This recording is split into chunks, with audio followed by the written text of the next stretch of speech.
Look, we all know the unthinkable can happen. So being prepared isn't just a good idea, it's absolutely essential. Today, we're going to break down the official active shooter response guide into a really simple, easy-to-remember plan. And honestly, what you pick up in the next few minutes, it could genuinely be life-saving. In a crisis like this, everything happens so fast. It's pure chaos, unfolding in a matter of seconds. You don't have time to stop and think. You just have to react. And that's exactly why having a plan already locked in your head is so important. What you do in those first few moments, that can make all the difference. All right, here's our game plan. We'll start with Section 1, which is all about awareness, your first line of defense. Then we'll get into the 3 core protocols: run, hide, and fight. And finally, we'll cover what to do when help actually arrives. Look, the whole point of this isn't to scare anyone. It's the opposite. It's about building your confidence by being prepared. So let's talk about awareness. You know, real safety, it doesn't just switch on when an emergency starts. It's something you build up long before that. And this is not about being paranoid or living in fear, not at all. It's just about making it a habit to be a little more present, a little more aware of what's going on around you every day. Okay, so think of it like this. These little habits, they help you build a kind of mental safety map, right? Because when you're under that kind of intense stress, your brain just can't process new stuff. But if you've already kind of subconsciously clocked where the exits are at a movie theater, or which office at work has a good lock, that information is right there, ready to go. You're already ahead of the game. And this right here, this is the heart of it all. The core protocol: run, hide, fight. Now, it's super important to remember this is not a list of choices you pick from. It's a sequence, a priority list. You always start with run if you can.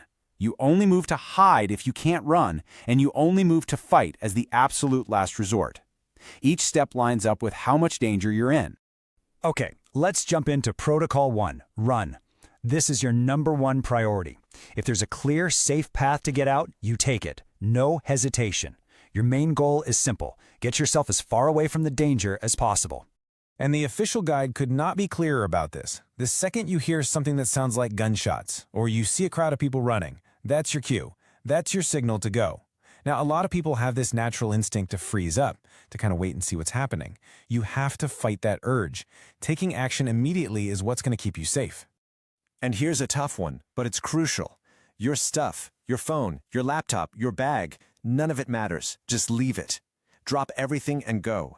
Speed is what counts here. Oh, and this next part is so important. Keep your hands visible. The police who show up are walking into total chaos. If they can see your empty hands, they know right away you're not a threat. So, what happens if you can't run, right? What if the attacker is right there, between you and the only exit?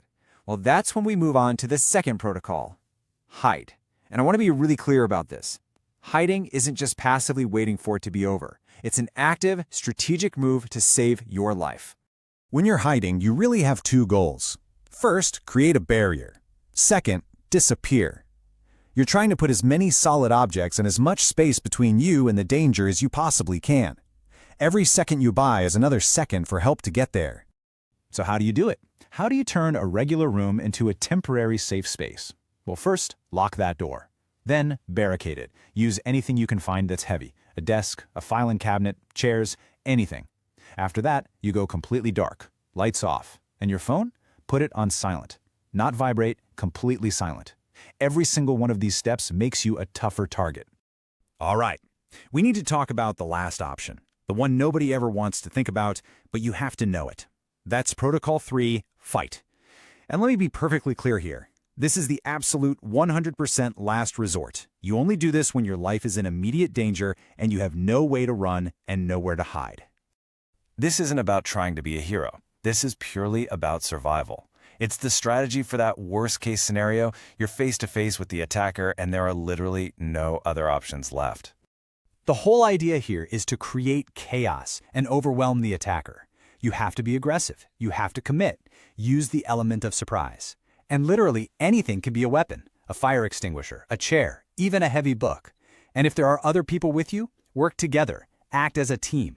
An attack from several directions at once can be surprisingly effective at stopping a threat. Okay, so you hear sirens. And that's a good sign, but it doesn't mean it's all over. Cops are now coming into a really unpredictable and dangerous scene. So what you do next is just as critical for making sure everyone gets out safely. You've got to try and understand what's going through the minds of the officers arriving. Their one and only goal is to find and stop the threat. So they're going to be yelling. They'll be forceful. It might even seem aggressive. Don't take it personally. Your job is to do exactly what they say the second they say it. Keep your hands up and empty where they can see them. No sudden moves. This helps them do their job and focus on the real danger. So let's just lock this in one more time. This simple plan is the single most important thing to take away from all this. Step 1, run if you can. Step 2, hide if you can. And step 3, fight only when your life is on the line. Having that clear plan in your head for a moment of total chaos, that gives you a huge advantage. Ultimately, this is all about empowerment. It's about taking that feeling of fear and paralysis and replacing it with a clear, simple plan. Just knowing what to do gives you the tools you need to protect yourself, and maybe others too. So, remember, stay alert, stay calm, and stay safe. For more engaging topics like this one, please don't forget to like, share, and subscribe to our channel. Thanks for watching. Don't miss out on future content with Vita Jeezy.